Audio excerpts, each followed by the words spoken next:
Okay, today we're going to talk about the top 5 mistakes that people make when they move to Las Vegas. Steve, Battleborn Steve, and I are here to talk to you because this is what we do for a living. So let's jump into the list, but make sure you wait till the end because that's going to be the most important one, the juiciest, crunchiest, the one you're going to learn from the most. So I think the number one thing that people mess up when they move here is not picking, or actually you mentioned it's choosing. So yeah, you don't pick where you live. You pick boogers, but you choose where you live, right? 4-year-old, yeah.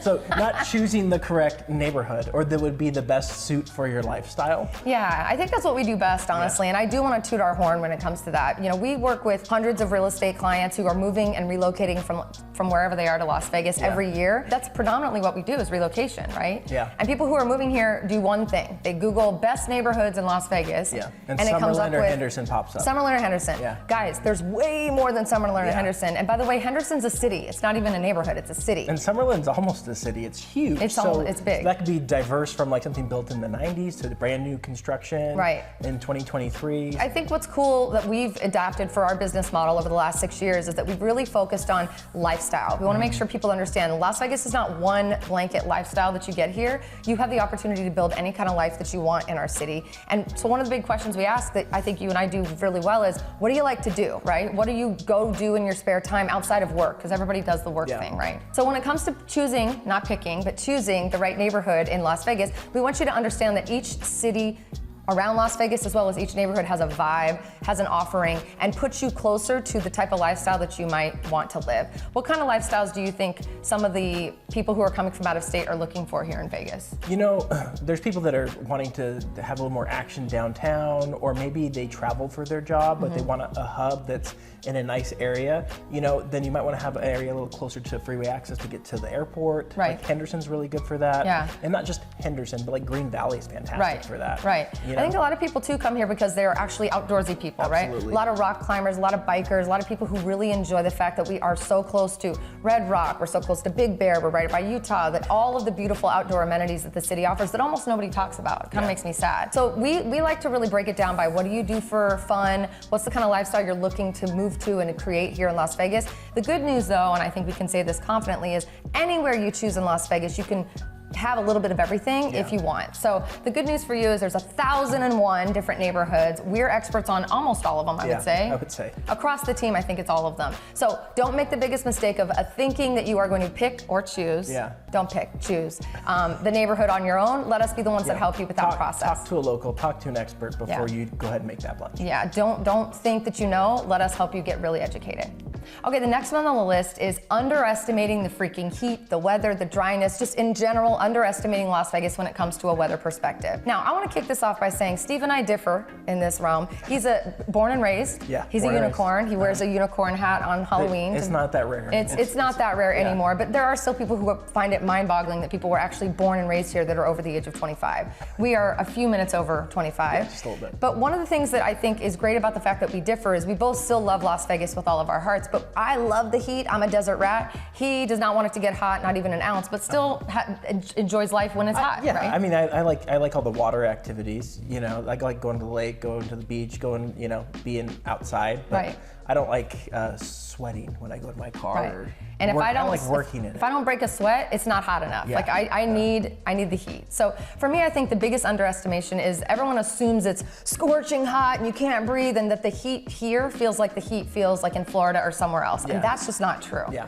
What's the famous thing that we say as locals here? It's a dry heat. It's a dry heat. Yeah. So you don't really actually know what that means until you're actually in Las Vegas. A lot of people from Florida look at the 110-degree weather and die even at the thought of visiting, but it does not feel the same. No. The other thing too is a lot of people underestimate the wind and the fact that we do have winter. We do, but back to the summer part, just as far as like underestimating it, I mean, like you said, I'm a local, I was born here, I've lived here like almost my entire life. Every summer, I do get surprised with how hot it feels. I do too, yeah. Even though I know it's coming, it's just like, oh damn, was it this hot last year? I think every year we say it's the worst summer, every year we say it's the worst winter. Like it's always the worst of whatever, and I think it's because, to your point, it goes from one extreme to the other. So your body doesn't have the time to acclimate to it. It's not that bad though, and you know, as you'll know you're a local when you have these 3 things in your car anyways. You'll have sunscreen, chapstick, and a sun visor for your car. Sun visor, because you don't want to burn them legs, get them seared on the back of the seat. So don't underestimate the weather, and then let's move on to the next one. All right, now the next one on our list is not understanding that Las Vegas is a giant melting pot and there's gonna be cultural differences. Not only cultural differences, but almost like differences of that other people, that all of us come from somewhere else, right? So even Unless if you you're are, me and you came from here. well, and he's a unicorn, so don't listen to him. But besides that, yeah, like we may look like the same. We both have like, you know, light skin, whatever, but we are from very different places. Right. So I learned how to drive maybe in another place. You learned how to drive here. I learned how to talk to people and be nice to your neighbor and go to school and interact with people in other places. So even if it's not a cultural difference, I think it's just a upbringing difference in general. Yeah. I think one thing that people need to also understand is because of such a beautiful, diverse melting pot of communities and cultures and just experiences from around the world, it can definitely create some issues when it comes to traffic and when it comes to, you know, types of food and things like that are available here. It's so much, it's overwhelming. Yeah. And just also understanding that like your neighbor may not look or sound or even sound like you or work the same type of job, but that I think everybody seems to be here with their arms wide open. I think that's a good thing. Yeah, No, I love that that's a good thing. Yeah. What I think too is a lot of people assume that they need to look for the neighborhood that matches who they are, right? I cannot tell you how many times we get a phone call from people saying, I want to move to Las Vegas. Where's the Polish neighborhood? Yeah, where's the Filipino? Where's the Filipino neighborhood? We're like, they're everywhere. There is no segment of the city like in New York or San Francisco where you can call that this neighborhood or that. You're going to be in a melting pot. So if you're not an open-minded person, don't move to Las Vegas because you need to be open-minded to be able to welcome your neighbors and kind of make it work for you. Yeah, I think that's one of the best things about Las Vegas is we're such that melting pot. And even if you look at the restaurants on the Strip, they're so diverse. They're from all around the world. Right. So that's just like, we just bring all that crap, throw it together, and that's Las Vegas. Yeah, so Las Vegas, pulling all the crap together in one place. And making it good. Making it good. Yeah. So we're gonna be doing that for you. So if you are from a different culture, from a different neighborhood, don't come here thinking you just need to find your people. Come here finding all people. Please don't do that because that's not gonna create the vibe that our city loves and thrives on. Come here with an open mind and get ready to have some fun. Okay, the next one is a fun one, and probably the best, coolest thing about Las Vegas is the fact that we have an unlimited amount of entertainment every single day of the week, every part of the single day in the week. It is crazy to me. I do the video for our channel once a month that talks about all the cool things you can do in Las Vegas. And I'm not kidding, there's so much that I have to cut out from those videos that I get sad. Yeah. On any given day, there's at least 500 things you could do in this city. And some of them are free, which is really great. So the problem that she's talking about is not budgeting enough for those. So you're coming here, you gotta buy your house, you have to find your job, maybe any other activities you wanna do, but more than likely you're coming here because you wanna be able to partake in some of those.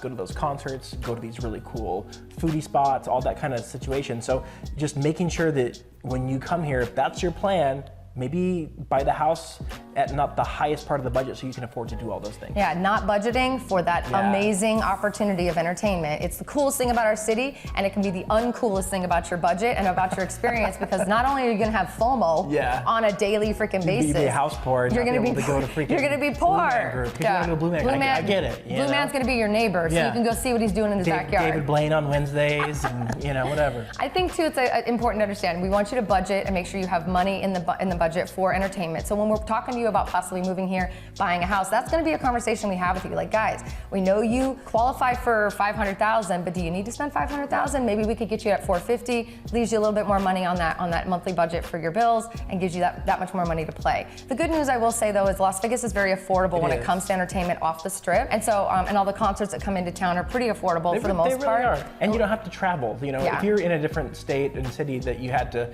travel to go see your favorite band or your favorite comedian or whatever, guess what? I almost guarantee you, if they're to a certain level, they're probably going to come to Las Vegas. I mean, why would they not want to come to Las Vegas? So make sure you budget for entertainment. Let us help you with that process. We want to be a part of that conversation when it comes to budgeting. And then you can tune in and get FOMO for the days that you forgot to budget, because there's going to be those days too, and realize that FOMO is the best thing in the world because you get to live in the city where FOMO is an everyday thing. Yeah, every day. So thanks for staying till the end. We have this last one, and it's the most important one, because if you're going to move to Vegas, the number one thing you need to do so you don't make this big mistake is you need to call us. Yeah, one of the biggest mistakes people make is they think they can do all the research on their own, that they're going to be able to go on to, Jacob's Life in Vegas, one of our friends who also has a YouTube channel, or all these other YouTubers and content creators, and actually piece together the story and experience that they want to create. Don't go it alone. Don't do it on your own. We are a free, awesome resource for you as buyers agents who are realtors who freaking love our city. Yeah. And we want to help you build the lifestyle of your dreams. And you cannot get too far down that road before it almost is too late for us to actually be able to make the impact that we want to make for you. So first thing you should do is call us. Don't make the mistake. The first thing you should do is call us. Click the link in the description below. We also have a pinned comment. Let us be a part of your journey, even if you're not moving here for 5 years. We want to talk to you today. We want to make sure that we're helping that process happen in a beautiful, unfolding fashion so that you're choosing, not picking, choosing the right neighborhood, not underestimating the heat, not underestimating the budget that it's going to take to make sure you're having a great time here in Vegas, not underestimating the awesome, diverse culture that you're going to be a part of, and making sure that you're a part of our world from day one. So what do you think, Steve? I think that's fantastic, and you better freaking do it. You better freaking call. Don't just enjoy our content and then not click the button below. We're going to be offended. So, all right, high five on this. No more mistakes. Let's get this thing going. We'll see you in Vegas.